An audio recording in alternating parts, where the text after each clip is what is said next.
des grands méchants, des combats spectaculaires, des échelles de puissance démesurées, eh bien, il n'y a rien de tout ça dans Blissful Land, mais restez, je vous promets que c'est très très bien quand même. J'ai lu la série il y a maintenant quelques temps, et en plus d'être très bonne, elle m'a vraiment laissé un vrai sentiment de calme et de sérénité, une vraie bulle hors du temps.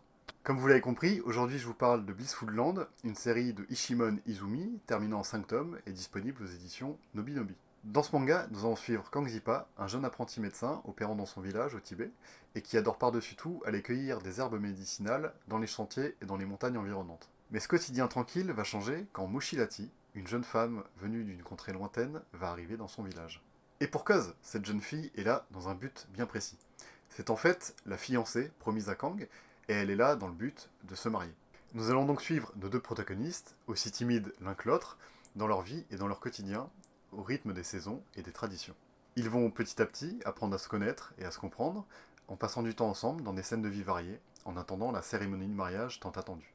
Mais alors pourquoi j'ai décidé de vous en parler? Eh bien tout simplement parce que ce petit slice of life, bien que simple et court, m'a permis une vraie parenthèse grâce à une lecture fluide et pas prise de tête.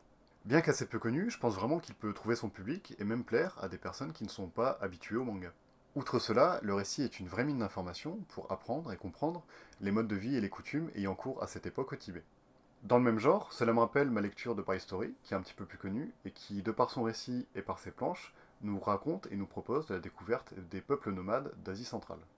J'espère que cela vous aura donné envie de découvrir cette petite série. Sur ce, je vous souhaite bonne lecture, et à bientôt.